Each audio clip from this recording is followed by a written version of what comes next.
اللہم صلی علی محمد وعلی آل محمد وبارک وسلم۔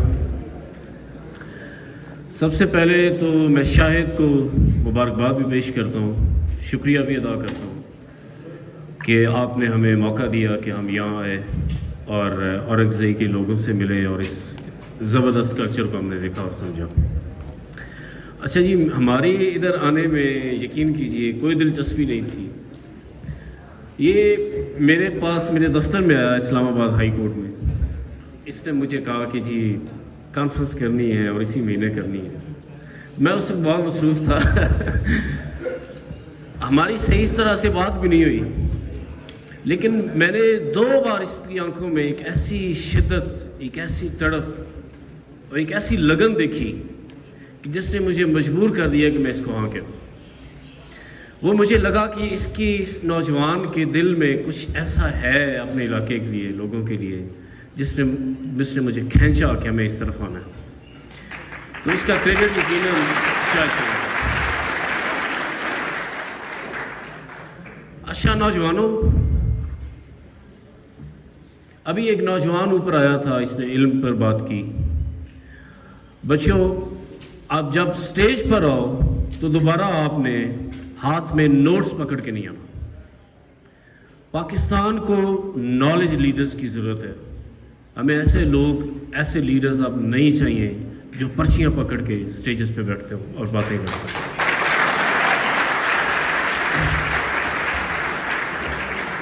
پرچی پکڑ کے بیٹھنے کا مطلب یہ ہے کہ آپ خالی ذہن ہیں، آپ کے ذہن میں کچھ نہیں ہے، تو آپ وہاں سے استفادہ حاصل کر لیں۔ اچھا بچوں، انسان بنیادی طور پہ 9 ذہانتوں پہ پیدا ہوتے ہیں۔ ارسطو کہتا تھا کہ ہر انسان بنیادی طور پر جینیس ہوتا ہے۔ برائن ٹریسی لکھتا ہے کہ ہر شخص کا ایک ایریا آف ایکسیلنس ہوتا ہے جو اس پیدائشی طور پر اس کے اندر موجود ہوتا ہے۔ ماہرین کہتے ہیں کہ ہر انسان کے اندر ایک ایسی صلاحیت ہوتی ہے جس میں وہ کم از کم 10,000 لوگوں سے بہتر ہوتا ہے۔ ڈاکٹر ہاورڈ گارڈنر ایک امریکی پروفیسر ہے۔ یہ انکشاف اس نے پہلی دفعہ 1984 میں کیا تھا، جس نے امریکی قوم کی تقدیر بدل دی۔ اس نے کہا جی انسان 9 ذہانتوں پر پیدا ہوتے ہیں اور ہر انسان کے اندر بنیادی طور پہ ترقی کرنے کی، آگے بڑھنے کی اور کامیاب ہونے کی صلاحیت پیدائشی طور پر موجود ہوتی ہے۔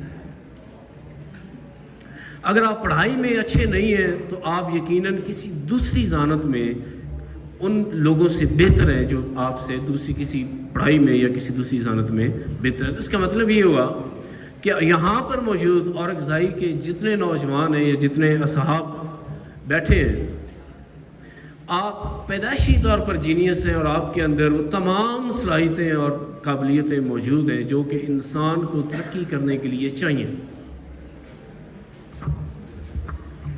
آپ جس دھرتی پہ موجود ہیں، یہ ملک اللہ تعالیٰ کا وہ تحفہ ہے کہ جس میں جو دنیا کے 10 زرخیز ترین خطوں میں شمار ہوتا ہے، جس میں ہر وہ نعمت موجود ہے جو اس میں رہنے والے لوگوں کو آگے بڑھنے کے لیے، کامیاب ہونے کے لیے چاہیے، جو صرف دنیا کے 10 ملکوں میں۔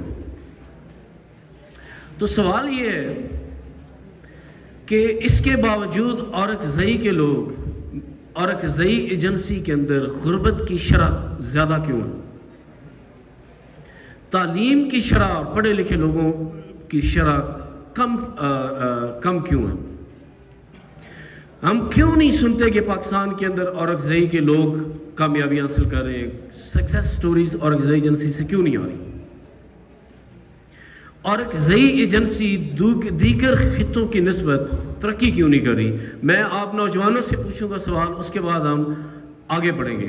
آپ میری رہنمائی فرمائیے کہ آپ نے اس عمر میں، اس اپنے ماحول میں کیا سمجھتے ہیں، کیا وہ چیزیں ہیں جو آپ کو آگے بڑھنے سے روک رہی ہیں اور آپ کو آپ کی ایجنسی کو ترقی کرنے سے روک رہی ہیں؟ کوئی ایک جواب دے یا جو بھی جواب دینا چاہے۔ جی، نوجوانوں نے دینا جواب۔ نجم الحسن صاحب سے میں نہیں پوچھوں گا، ظاہر حسین صاحب سے ہم رہنمائی بعد ملیں گے انشاءاللہ۔ جی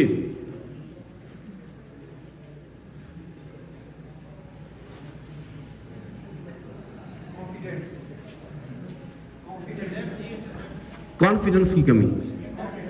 آپ کیا کہہ رہے ہیں؟ انٹرنیٹ کی کمی. انٹرنیٹ نہیں ہے جی.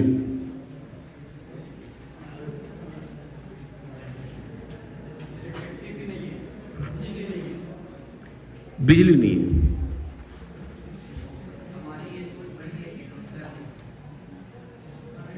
سوچ کی کمی ہے. اچھا ٹھیک ہے. آئی کین والا ایٹیچیوڈ نہیں ہے جی. آپ کھڑے ہوئے تھے. ایجوکیشن سسٹم ناقص ہے. صحیح جی. وہ پیچھے کوئی نوجوان تھا. اچھا جی. ہم کوالٹی ایجوکیشن نہیں ہے. تو مطلب یہ ہوا کہ جو بنیادی مسائل ہیں ان میں بجلی, انٹرنیٹ, لو کوالٹی ایجوکیشن, اور اس کے علاوہ کچھ یہاں سے انٹرنیٹ نہیں ہے. مطلب یہ ہوا کہ یہ جو ترقی نہ کرنے کی وجہ بنیادی طور پر حکومت ہے, جنہوں نے یہ ساری سہولتیں دینی تھی. ایجوکیشن سسٹم بھی حکومت نے بنانا تھا, بجلی بھی حکومت نے دینی ہے. اچھا, پروفیسر تھامس اسٹینلے نے اس موضوع پہ 20 سال تحقیق کی. 25 سال. امریکی حکومت کی مدد سے اس نے دنیا کے سارے ملکوں میں گیا اور اس نے ناکام اور کامیاب معاشروں پر ایک تحقیق کی. تو اس نے بتایا کہ دنیا میں جو ناکام لوگ تھے, جو بڑی کامیابیاں حاصل نہ کر سکے, ان سب میں, ان میں 99% لوگوں میں ایک چیز مشترک تھی. انہوں نے اپنی ناکامی کی ذمہ داری کسی نہ کسی دوسرے پہ ڈالی تھی. وہ الزام تراش تھے, جبکہ ان کے مقابلے میں اسی ماحول, اسی مسائل اور انہی چیلنجز سے نبرد آزما ہونے کے باوجود کامیاب لوگ ان سے کہیں آگے نکل گئے تھے. ہم اس کو, علامہ اقبال نے اس کو کیسے دکھا اس روشنی میں سمجھیں گے. لیکن اس سے پہلے آپ کو یہ جاننا ہوئے گا آج کہ دنیا کیسے چلتی ہے, وہ کون سے اصول ہیں جو دنیا کو گورن کرتے ہیں, اور خاص طور پہ آپ کی زندگی کو گورن کرتے ہیں. آپ جیسے لوگ کامیاب کیوں ہو جاتے ہیں اور آپ کیوں ناکام ہیں.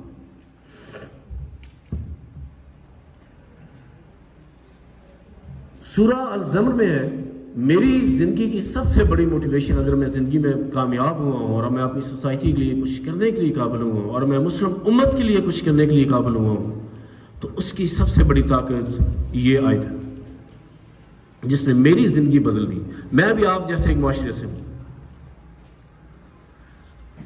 جس کا مفہوم ہے کہ آپ کہہ دیجئے کہ کیا آپ برابر ہو سکتے ہیں علم والے اور بغیر علم والے.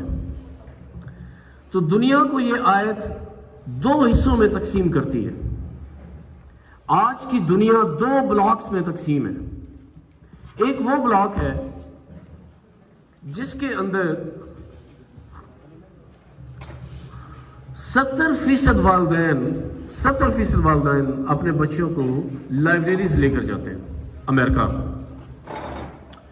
یہ وہ بلاک ہے جس میں 70% آبادی ایک لائبریری کے 1 کلومیٹر کی ریڈیس کے اندر رہتی ہے. ناروے. یہ وہ بلاک ہے جس میں 2000 لوگوں کے لیے ایک لائبریری بنائی گئی ہے, چیک ریپبلک. یہ وہ بلاک ہے جس میں 1.5 ارب لوگوں کے لیے 6 لاکھ لائبریری بنائی گئی ہے پچھلے 20 سالوں میں, چائنا.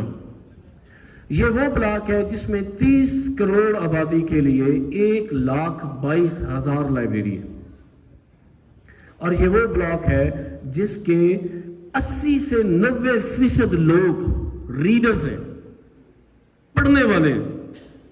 میں ریڈنگ پہ انٹرنیشنل کیمپین چلا رہا ہوں. میرے پاس دنیا کے جدید ترین معاشروں کے پر ہونے والی تحقیقات موجود ہیں, شہادت موجود ہے جو یہ بتاتی ہے کہ صرف دنیا میں وہ قومیں ترقی یافتہ ہیں جن کی بڑی تعداد ریڈنگ ایکٹیویٹی میں انگیج ہے. ریڈنگ ایکٹیویٹی سے مراد یہ ہے کہ آپ اپنی ضرورت کے علاوہ روزانہ 15-20 منٹ کتابیں پڑھتے ہیں.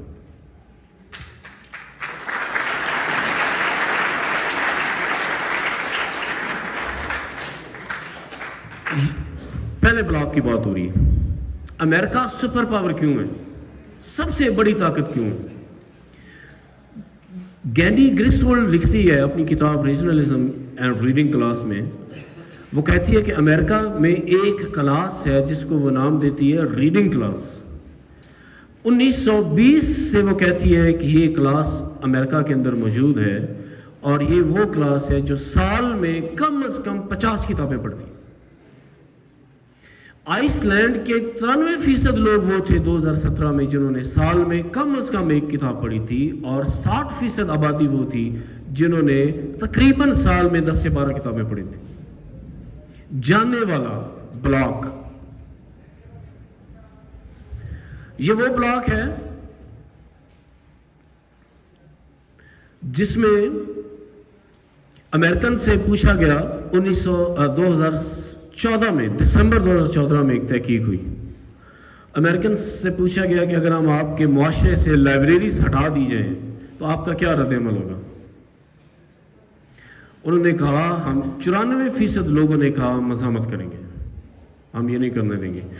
یو کے کے اندر 2010 میں حکومت نے 300 لائبریری ہٹائی، ختم کی، اس کے بعد حکومت کو ضرورت نہیں ہوئی کہ اتنا سخت رد عمل آیا سوسائٹی سے کہ لائبریریز ختم کریں یا ان کا فنڈ کم کریں۔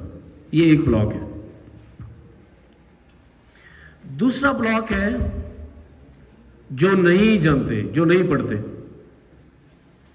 پہلا بلاک فیس بک بناتا ہے، پہلا بلاک موبائل فون بناتا ہے، اور دوسرے بلاک کو بیچتا ہے۔ پہلا بلاک امیر ہے، دوسرا بلاک غریب ہے۔ عالمی بینک نے اس کا نچوڑ اس طرح نکالا، 1998 میں ایک رپورٹ دی، انہوں نے کہا کہ real gap between rich nations and poor nations was the gap of knowledge. امیر قومیں وہ تھیں جن میں علم کا رجحان غریب قوموں کی نسبت بہت زیادہ تھا، اور مطالعہ کا رجحان غریب قوموں کی نسبت کہیں زیادہ تھا۔ تو دوسرا بلاک اس وقت بدقسمتی سے وہ ہے جو اسلامی دنیا، اس وقت دنیا میں 54 بڑے پبلشنگ ہاؤسز ہیں، ان میں ایک بھی پبلشنگ ہاؤس کسی اسلامی دنیا میں نہیں ہے۔ اس وقت دنیا کا سب سے جو بڑے منظم لائبریریز نیٹ ورک ہیں، ان میں ایک بھی کسی اسلامی ملک میں نہیں ہے۔ اس وقت جتنی ایک امریکہ کے اندر جتنی یونیورسٹیز ہیں وہ پوری اسلامی دنیا کے 57 ملکوں سے 2 گنا ہے۔ تو اقبال نے کہا تھا، کبھی یہ نوجوان مسلم تدبر بھی کیا تو نے، وہ کیا گردوں تھا جس کا تو ایک ٹوٹا ہوا تارا۔ کتنی خوبصورت بات کی، یہ بات کب کی یہ بھی میں بتاتا ہوں۔ اسلام جب آیا اس وقت عربی زبان، عرب میں صرف چند لوگ تھے گنے چنے پڑھے لکھے، ایک جاہل معاشرہ تھا۔ عربی زبان میں اس وقت کوئی ایک کتاب بھی موجود نہیں تھی۔ قرآن آیا جس کا 8واں حصہ علم، تحقیق، سائنس اور ٹیکنالوجی کی طرف بلاتا تھا، انوائٹ کرتا تھا۔ نبی صلی اللہ علیہ وسلم نے غزوہ بدر کے بعد پہلی کوشش کی کہ قیدیوں کو کہا ہمارے بچوں کو پڑھائیں، اور قرآن کی اس مزاج کو، یہ پہلا باقاعدہ ایک نظام تھا جس نے علم کو فرض قرار دے دیا دنیا میں۔ مسلمانوں نے اس کو اتنا سنجیدہ لیا کہ ہارون رشید کے دور میں، اس سے پہلے اس کا جو المنصور تھا اس کے دور میں کیمپین چلی، ہارون رشید کے دور میں پوری اسلامی دنیا میں ماسک لائبریریز، مسجدوں کے اندر لائبریریز موجود تھی۔ اسلامی تہذیب دنیا میں ایک ایسی روشن تہذیب تھی کہ جس کے اندر کریز تھا لوگوں کو مطالعہ حاصل کرنے کا، تعلیم حاصل کرنے کا، کمپٹیشن تھا ایک دوسرے، ایون جب آتا کہ جب 3 حصوں میں تقسیم ہو گئی تھی اسلامی سلطنتیں، اس وقت بھی ایک دوسرے کے کمپٹیٹر تھے یہ علمی تحقیق میں. تو انہوں نے مسلمانوں نے عربی زبان کو دنیا کی سب سے بڑی اور سب سے بڑی علمی زبان بنا دی.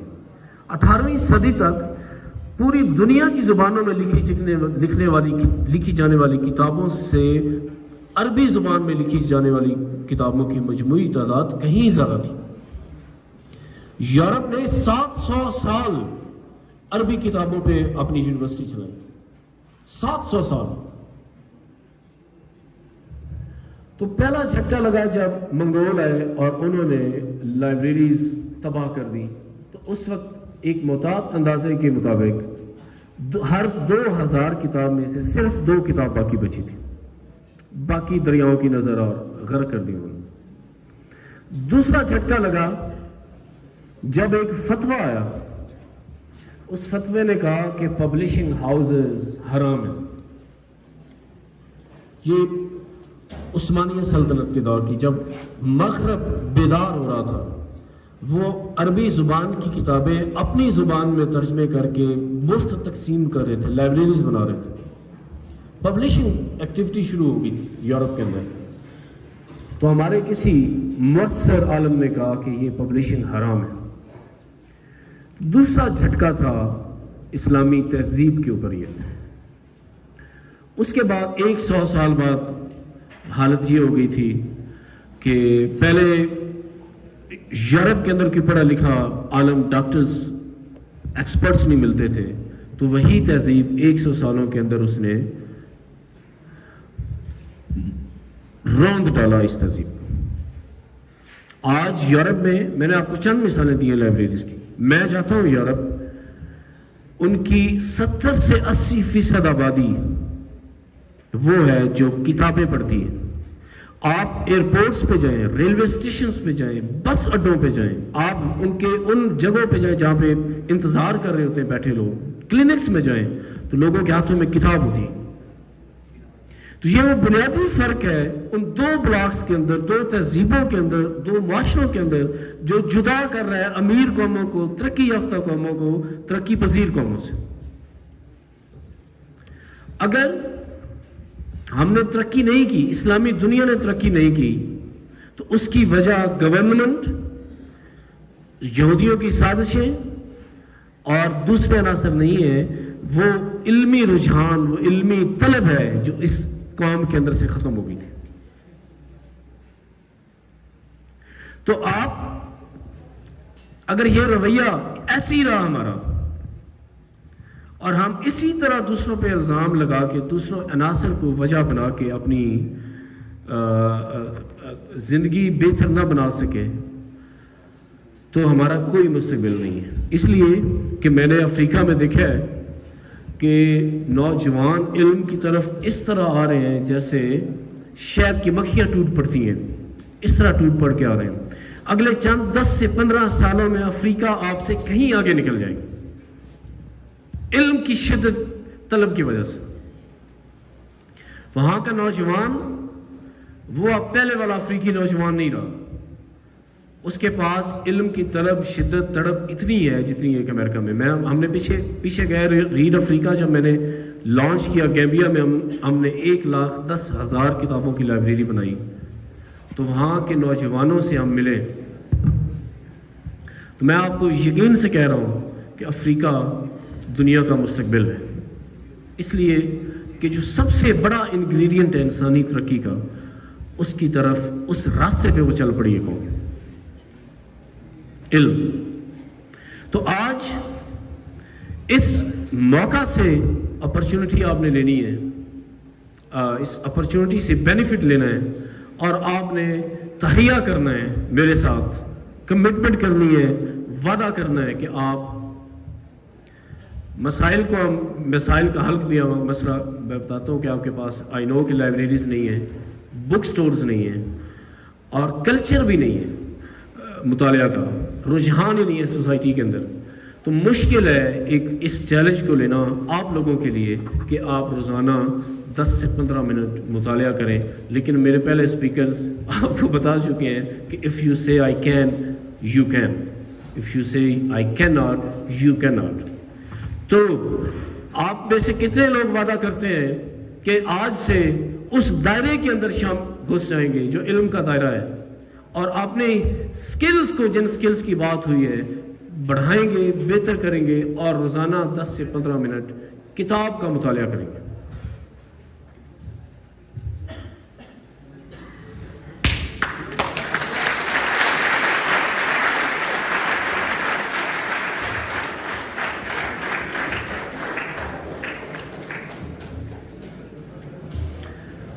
لائبریری کی بات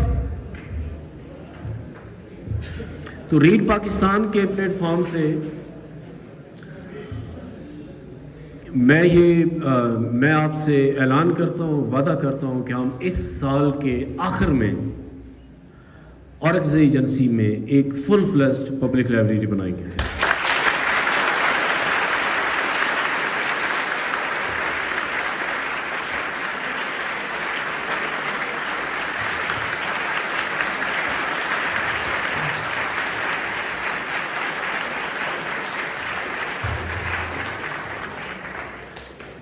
آخر میں نے اس لیے کہا ہے کہ ہمارا اس وقت فوکس گلگت بلتستان میں ہے، ہمارے وہاں پہ معاہدے ہو چکے ہیں، تو ہم نے جو وعدے کیے ہیں وہ ہم پورے کریں گے انشاءاللہ۔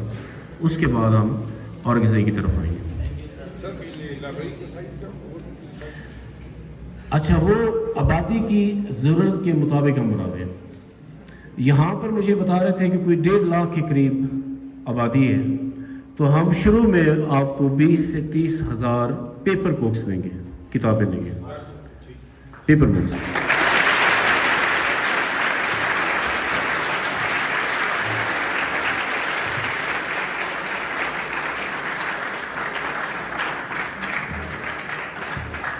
میں نے 2006 میں ایک کتاب پڑھی جس نے مجھے جھنجھوڑ دیا۔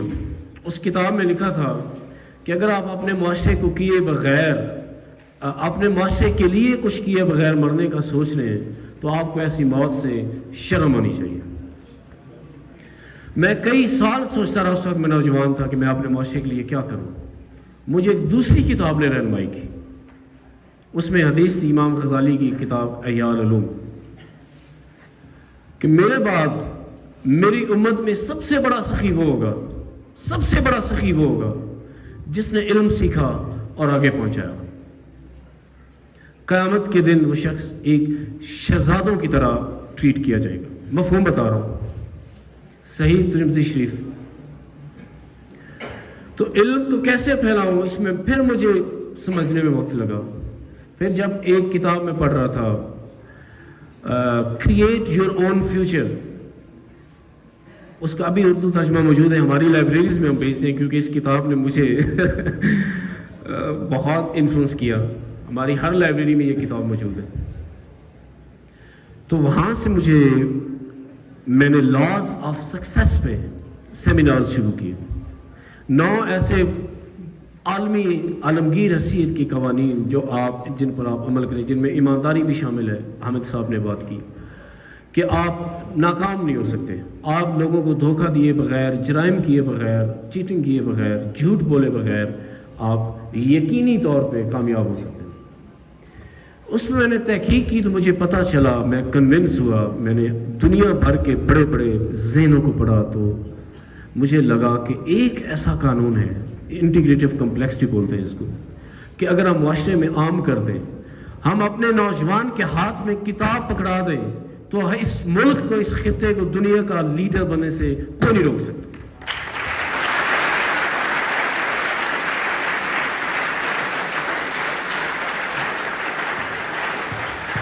اس لیے کہ ایک کتاب نے مجھے ایک وکالت سے ہٹا کر اپنے معاشرے کے لیے کچھ کرنے کی ترغیب دی۔ ایک کتاب نے مجھے انسانی تاریخ کی سب سے بڑی لائبریریز کی کیمپین لانچ کرنے کا حوصلہ دیا۔ ایک کتاب نے مجھے اس ملک سے نکل کے اسلامی دنیا کے لیے ریڈ افریقہ لانچ کرنے کی حوصلہ دیا۔ تو ایک اور کتاب نے مجھے اس کو عملی طور پہ کامیاب بنانے کے طریقے سکھائے، حوصلہ دیا، کانفیڈنس دیا، جرأت دی کہ میں عام انسان نہیں ہوں، میرے اندر وہ صلاحیت موجود ہے کہ میں اس ملک کی، اس قوم کی، اس ملت کی تقدیر بدلنے میں لیڈنگ رول پلے کر سکتا ہوں۔ آپ بھی کر سکتے ہیں۔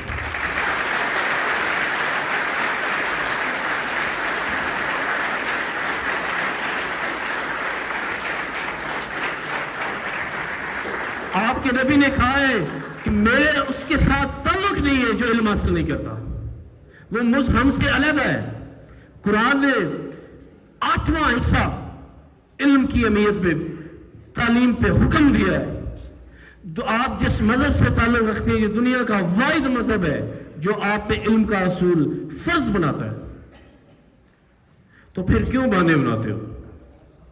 کیوں؟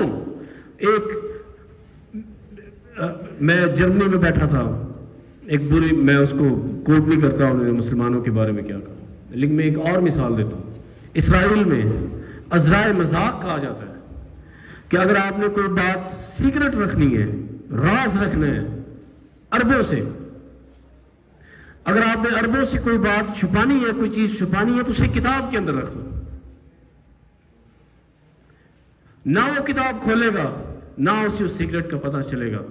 یہ وہ بات ہے، آپ علامہ اقبال کی جو میں نے پڑھا پہلی بات کی تھی، اب میں دوسری بات کر رہا ہوں کہ گواہ دی ہم نے اسلاف سے جو میراث پائی تھی، سریا سے زمین پر آسمان نے ہم کو دے مارا، کبھی اے نوجوان مسلم تدبر بھی کیا تو نے، وہ کیا گردوں تھا تو جس کا ایک ٹوٹا ہوا تارا۔ حالی نے کہا تھا، نوحہ پڑھا تھا، مسدس حالی نوحہ ہے اس کا، رو رو کے لکھی اس نے، وہ کل کون تھے آج کیا ہو گئے تم، ابھی جاگتے تھے ابھی سو گئے تم۔ آپ 7ویں صدی سے 18ویں صدی تک سپر پاور تھے۔ آپ نے، یہ وہ قوم ہے جس نے اپنی 1400 سالہ زندگی میں 1000 کی زندگی رول کیا دنیا پر۔ میں ایک کتاب پڑھ رہا تھا، اس نے لکھا ہوا تھا، وہ کتاب ابھی پرائم منسٹر نے بھی کوٹ کی تھی، دی لاسٹ اسلامک ہسٹری،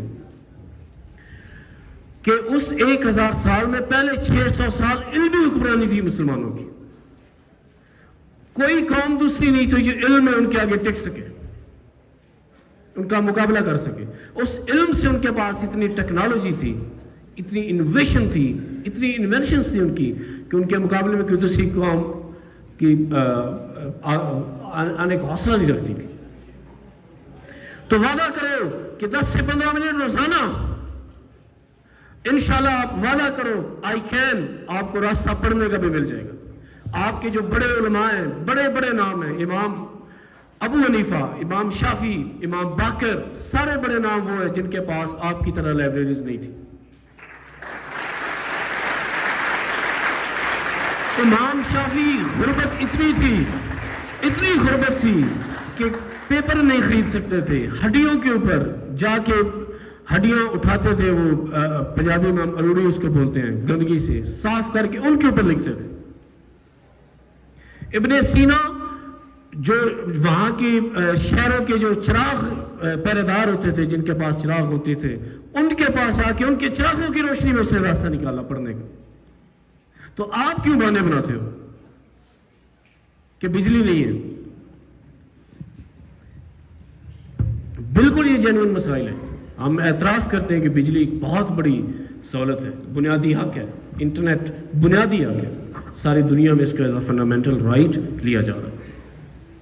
حکومت پاکستان کا فرض ہے کہ جن علاقوں میں پاکستان کے اندر یہ سہولتیں نہیں ہیں مہیا کریں، لیکن اگر وہ نہیں کرتی تو پھر کیا ہوگا؟ کہ آپ ایسے ہی رہیں گے کہ آپ کا حق نہیں آگے بڑھیں، ترقی کریں، لیڈ کریں؟ تو میں بات ختم کرتا ہوں آخری مثال سے آپ نوجوانوں کے لیے۔ تلبیس ابلیس ایک کتاب ہے، یہ انٹرنیشنل بیسٹ سیلر ہے، صدیوں سے بک رہی ہے اور آج بھی ساری دنیا میں خریدی جاتی ہے۔ یہ شیطان کے موضوع پر واحد کتاب ہے اور بڑی مستند کتاب ہے، بڑی کمال کی تحقیق ہے، میں اسے کئی بار پڑھ چکا ہوں۔